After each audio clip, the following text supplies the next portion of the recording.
Kisah di sebuah desa terpencil di daerah Kalimantan Barat, hiduplah seorang janda tua dengan seorang putrinya yang cantik jelita bernama Darmi.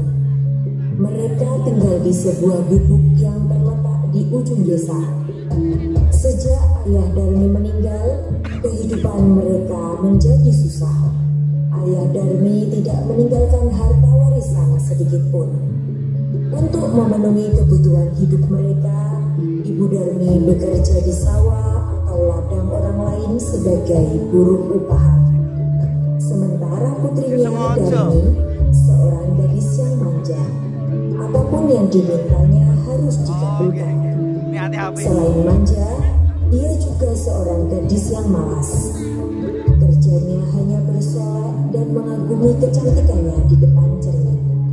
Setiap sore, ia selalu hilir mudik di kampungnya tanpa tujuan yang jelas, kecuali hanya untuk mempertontonkan kecantikannya. Ia sama sekali tidak mau membantu ibunya mencari nafkah. Setiap kali ibunya mengajaknya pergi ke sawah, ia selalu menolak. Darmi, ayo bantu ibu bekerja di sawah, Nak. Tidak mau, Bu. Aku tidak mau pergi ke sawah. Nanti kuku dan kulitku kotor terkena lumpur.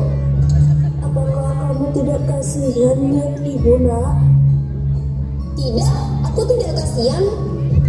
Ibu saja yang pergi ke sawah. Lagi pula, mana mungkin ada laki-laki yang tertarik pada wajah keriput ibu itu.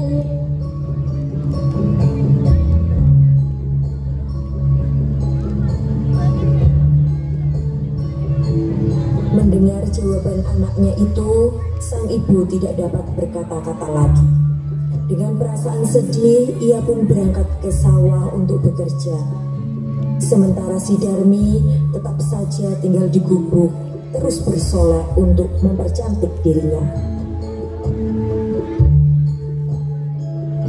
Setelah ibunya pulang dari sawah, Darmi meminta uang upah yang diperoleh ibunya untuk dibelikan alat-alat kecantikan.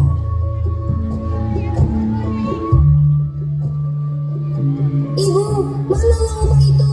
Jangan, Nak. Uang ini untuk membeli kebutuhan hidup kita. Tapi bedakku sudah habis. Aku harus beli bedak baru. Kamu memang anak tidak tahu diri.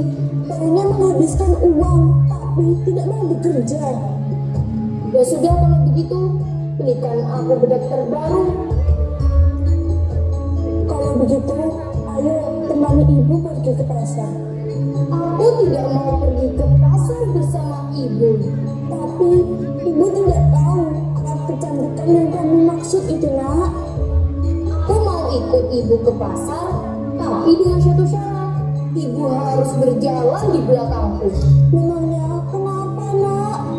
Aku malu kepada orang-orang kampung jika berjalan berdampingan dengan ibu. Kenapa harus malu, Nak? Bukankah aku ini ibu kandungmu? Ibu seharusnya berkaca. Lihat wajah ibu yang sudah keriput itu dan pakaian ibu sangat kotor. Aku malu punya ibu berantakan seperti itu.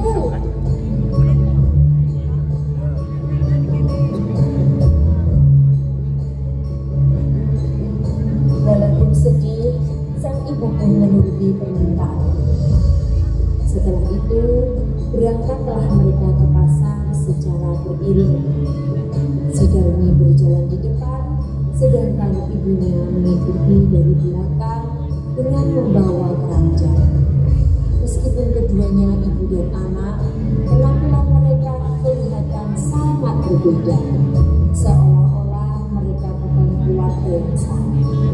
Sang anak terlihat cantik dengan pakaian yang bagus, sedangkan sang ibu kelihatan sangat tua dengan pakaian yang sangat kotor dan penuh tambalan. Di tengah perjalanan, Darmi bertemu dengan temannya yang tinggal di kampung lain.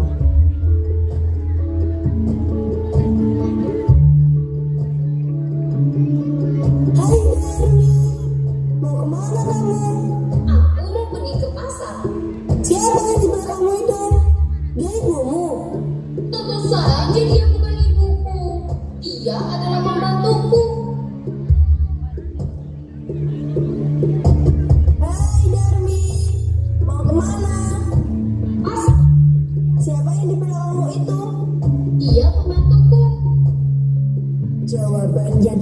tindakan Darmi itu membuat hati ibunya semakin sedih.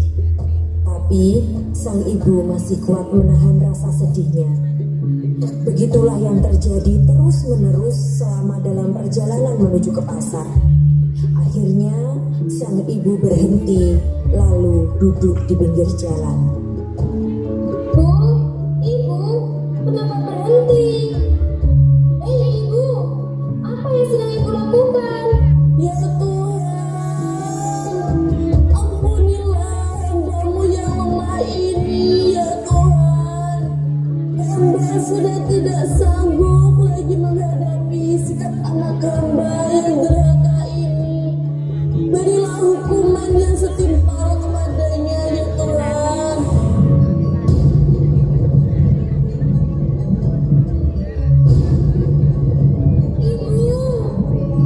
Ibu, apa yang terjadi dengan kakiku, Bu? Maafkan Darmi, Bu. Darmi tidak akan mengulanginya lagi. Ibu.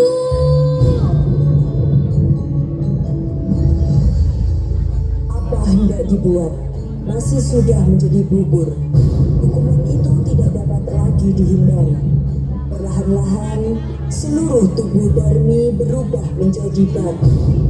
Perubahan itu terjadi dari kaki, badan, hingga ke kepala. Gadis durhaka itu hanya bisa menangis dan menangis menyesali perbuatannya. Sebelum kepala anaknya berubah menjadi batu, sang ibu masih melihat air menetes dari kedua mata anaknya. Semua orang yang lewat di tempat itu juga ikut menyaksikan peristiwa itu. Tidak berapa lama, cuaca pun kembali terang seperti sedia kala. Seluruh tubuh Darmi telah menjelma menjadi batu. Batu itu kemudian mereka letakkan di pinggir jalan bersandar ke tebing. Oleh masyarakat setempat, batu itu mereka beri nama Batu Menangis. Batu itu masih tetap dipelihara dengan baik, sehingga masih dapat kita saksikan hingga sekarang.